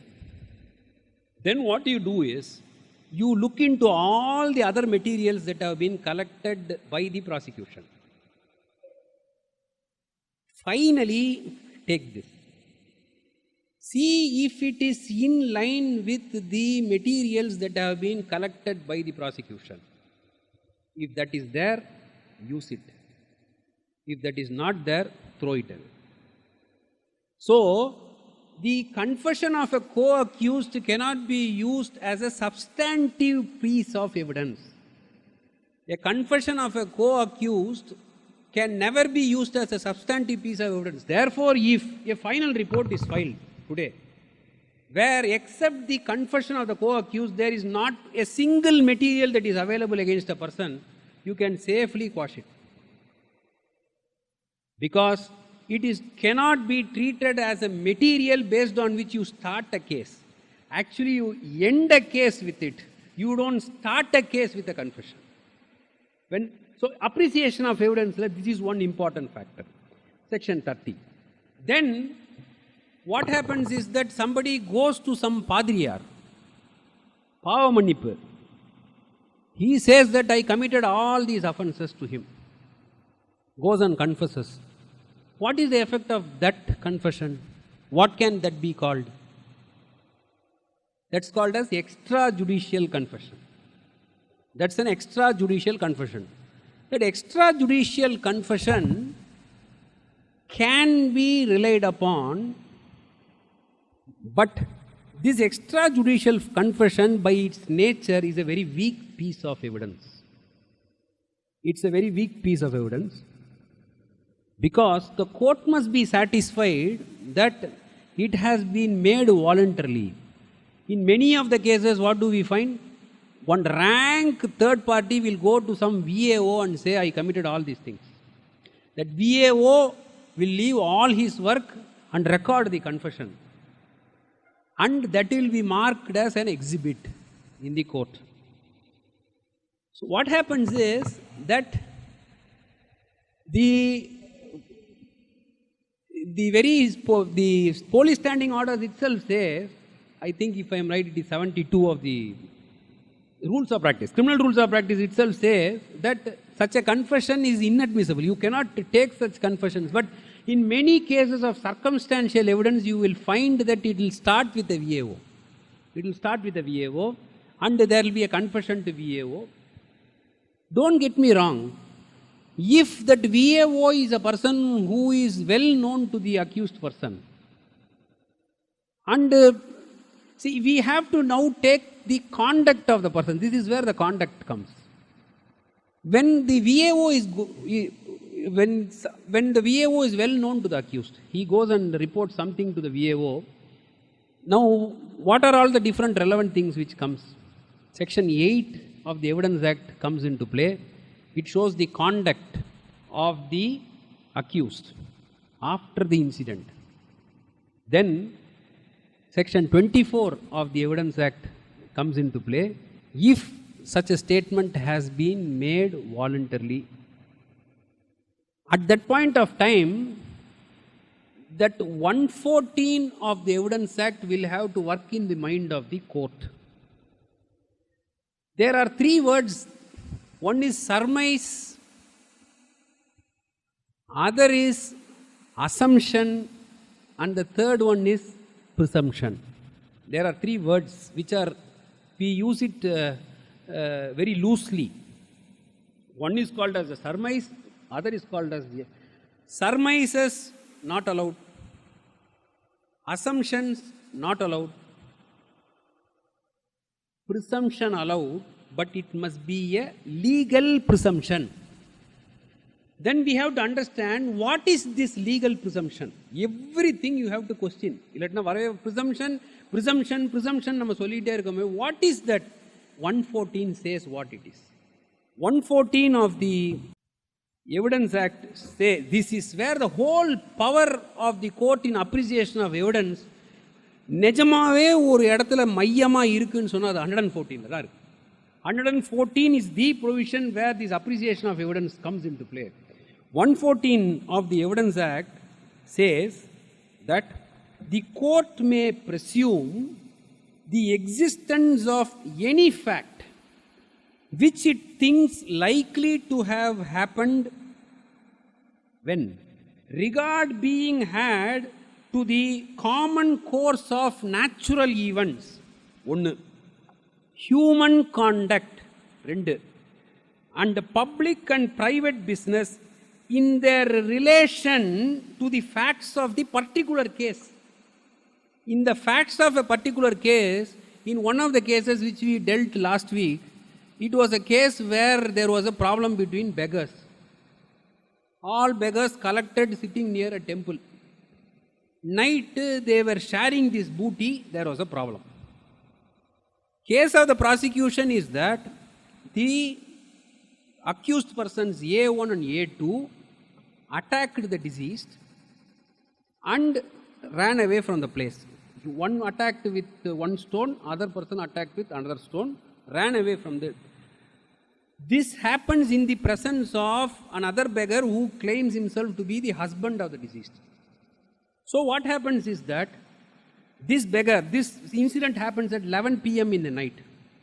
This beggar finds the wife unconscious, sleeps next to her till morning 5:30. Then 5:30 he shakes her, he says he found her dead. Then he goes at 6 o'clock to the police station and gives a complaint. This is basically roughly the facts of the case. Now, what is the conduct of a husband if he finds that his wife has been attacked? The manner in which a person reacts will be very different. It will depend upon the nature of each person. Some person will try to resist it. Some person will not interfere. But the natural conduct is that at 11 o'clock when I came near my wife, I was not sure whether she was alive or dead. You are claiming yourself to be a husband. You are not sure as to whether she is alive or she is dead. So therefore, the natural conduct would be either if he comes to a conclusion that she is dead, then he will go and report it to somebody. Or if he finds that there is something there, he will rush to some hospital, try to save her. Nobody will sleep next to that person happily till 5:30 in the morning. எங்கேயோ உதைக்குதுன்னு ஏன் நம்மளுக்கு தெரியுது? ஏன் தெரியுதுன்னா 114 சொல்லுது, like regard being had to the common course of natural events, human conduct. That is where the court is given that power under 114 to appreciate. That is where நீங்கள் யோசிச்சு பாருங்க, எந்த ஒரு இன்சிடென்ட்லையுமே போலீஸ் நேராக பார்க்கல, ப்ராசிக்யூட்டர் நேராக பார்க்கல, எந்த அட்வொகேட் கேஸ் அக்யூஸுக்கு நடத்துகிறாரோ அவர் நேராக பார்க்கல, ஜட்ஜு உட்காந்துக்கிட்டு கேஸ் டிசைட் பண்ணுறவர் நேராக பார்க்கல, அப்பீலுக்கு வந்தபோது நீதி அரசர் நேராக பார்க்கல, ஆர்கியூ பண்ணுற அப்பலன்ட் கவுன்சில் நேராக பார்க்கல, பப்ளிக் ப்ராசிக்யூட்டர் நேராக பார்க்கல. நேராக பார்க்காத இவ்வளவு பேர் ஒருத்தனுடைய விதியை தீர்மானிக்கிறோம். அண்ட் ஒரே ஒரு இன்சிடெண்ட்டை முதல் நாள் சொல்கிற மாதிரி அடுத்த நாள் நம்மளால் சொல்கிறது ரொம்ப கஷ்டம்.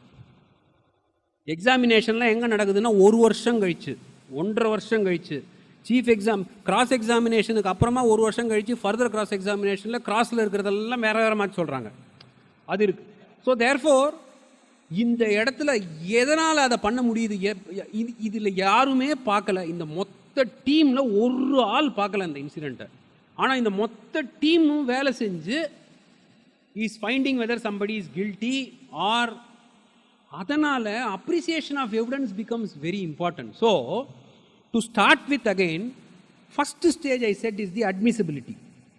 அட்மிசிபிலிட்டி வரணும்னா it must be either a fact in issue directly or a relevant fact under section 6 to 55. Once that happens, next stage I said is the relevancy, is the credibility. Credibility of a witness plays a major role, which is the probative value that you are going to attach to that particular evidence. What is the probative value you are going, so the demeanor of witness. இதெல்லாம் அந்த கோர்ட்டில் பார்ப்பாங்க, how the witness is behaving, how he is contradicting himself, demeanor of a witness.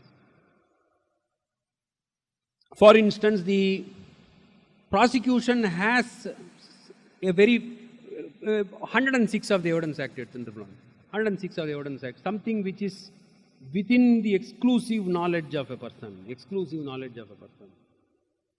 which that person can only say because it is an incident which happened within four walls. அந்த மாதிரி ஒரு case வரும். Or something which has to be revealed before the court, a very important thing which is concealed. Typically என்ன கேஸ்ல நடக்குது, genesis of the case மறைக்கிற கேஸ்ல நடக்குது. There would have been one complaint, there would have been statements that have been recorded from the witnesses. அது எல்லாத்தையும் மொத்தமாக எடுத்து அள்ளி தூர போட்டுட்டு ஃப்ரெஷ்ஷாக ஒரு கம்ப்ளைண்ட் 4 hours கழிச்சு ஆரம்பிக்கும். Which means there was a lot of deliberation that had happened before that complaint was given to the police. So, what happened to the initial complaint that was given, what happened to the statements that were recorded, அப்போ 114 திரும்பி குதிச்சானா adverse inference under 114G. Court can take adverse inference and say that you are concealing the genesis of the case, therefore there is a doubt in the case of the prosecution. Then the court again assumes that presumption, that exercises that legal presumption under 114. That's why I said appreciation of evidence, the court whole power I would say is under 114 of the Evidence Act. Then so credibility. இந்த credibility வரும்போது தான் இந்த 114 நிறைய வேலை செய்யுது. Then for what purpose is this particular evidence going to be used? அது தெரியும். என்ன பர்பஸ்க்காக யூஸ் பண்ண போறோம் இந்த எவிடன்ஸை? Whether it is sufficient or we are going to look for a corroboration.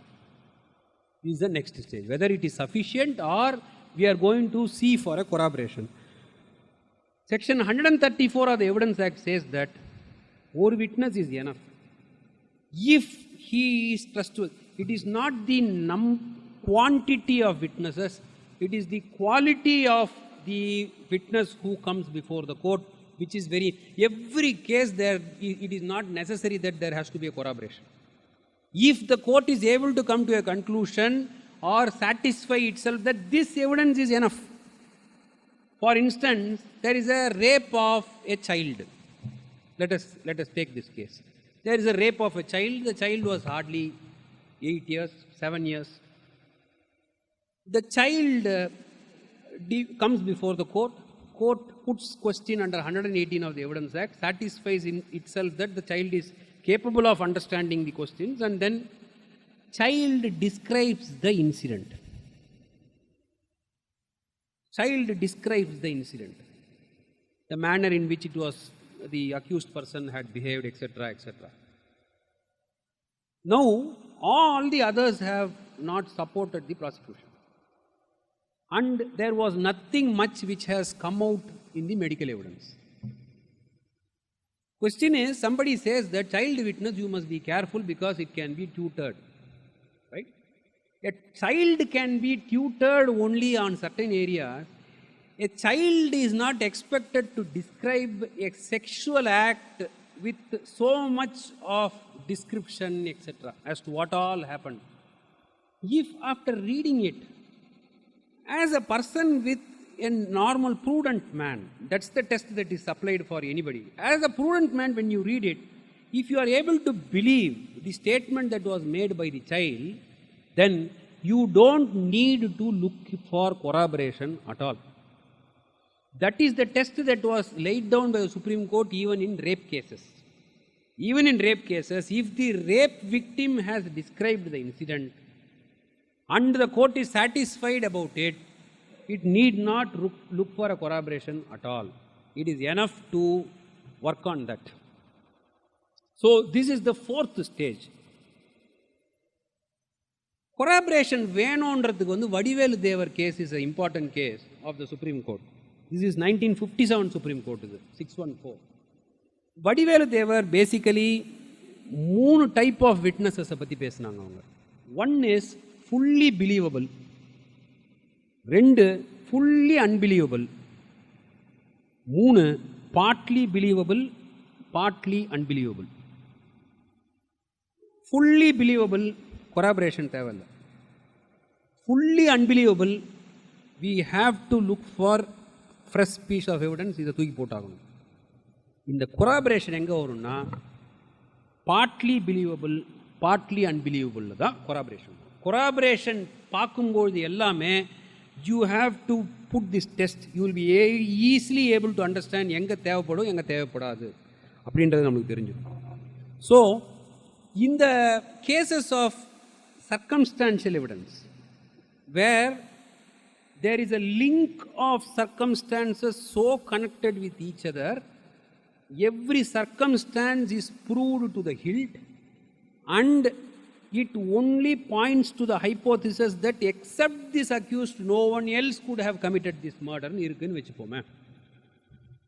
அந்த மாதிரி கேசஸில் ஒரு லிங்க் மோட்டிவாக இருக்கும், ஒரு லிங்க் லாஸ்ட் சீனாக இருக்கும், ஒரு லிங்க்கு அரெஸ்ட் அண்ட் ரெக்கவரியாக இருக்கும், ஒரு லிங்க்கு ஆன்சர் டு 313 கொஸ்டினாகவே இருக்கும்.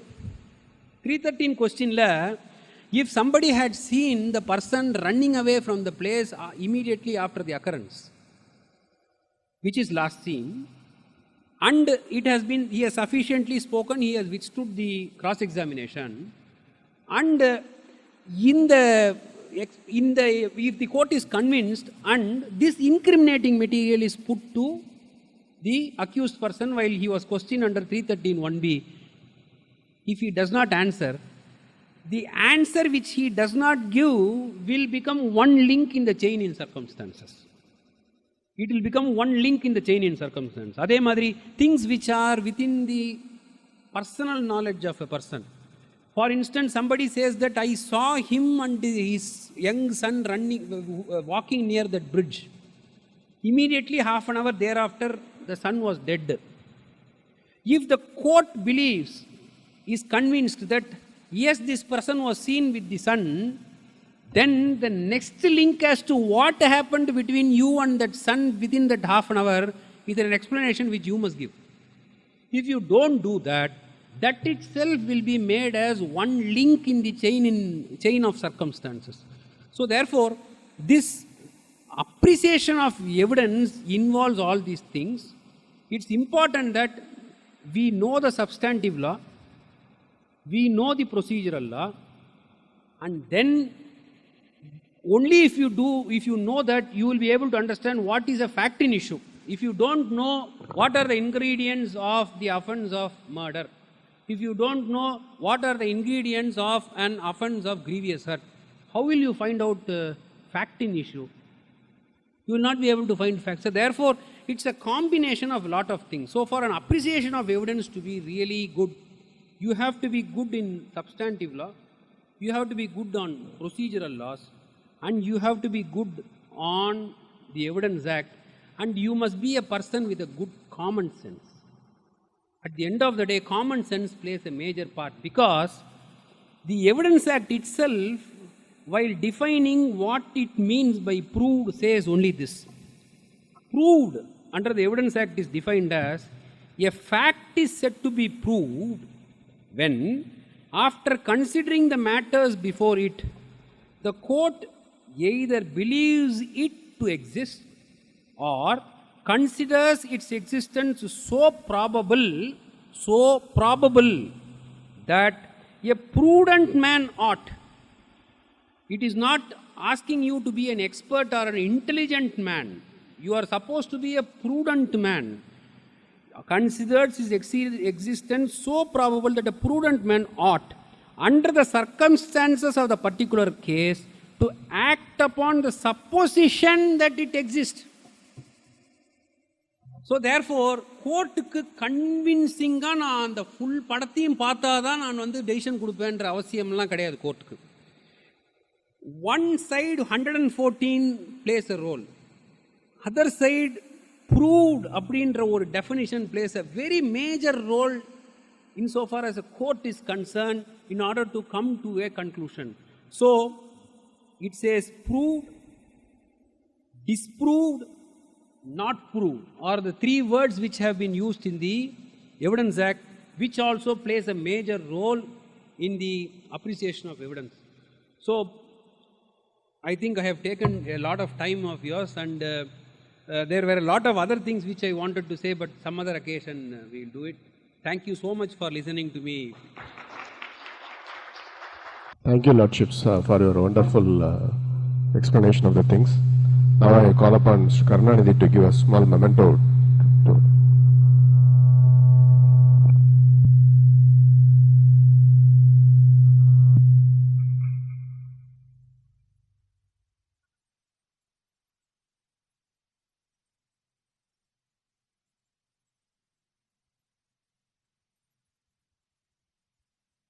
So Dhanashekhar is giving a small book.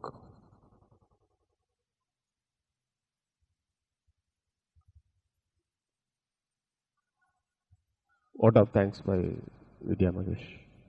வணக்கம். அகில பாரதிய வழக்கறிஞர் சங்கத்தின் சார்பாக நீதியரசர் ஆனந்த் வெங்கடேஷ் அவர்களுக்கு மற்றும் நம்ம நீதியரசர் ஜி.ஆர். சுவாமிநாதன் அவர்களுக்கும் நமது தேசிய செயற்குழு உறுப்பினர் பாலசுந்தர் சார் அவர்களுக்கும் நமது சங்கஸ்தாலக் மிஸ்டர் ஸ்ரீனிவாசன் அவர்களுக்கும் இங்கு வந்து இந்த உங்களுடைய சிறப்பான நேரத்தை இங்கு செலவழித்து நீதியரசரின் சிறந்த உரையை கேட்ட அனைத்து வழக்கறிஞர் நண்பர்களுக்கும் இந்த அகில பாரதிய வழக்கறிஞர் சங்கத்தின் சார்பாக நன்றியை தெரிவித்துக் கொள்கிறேன்.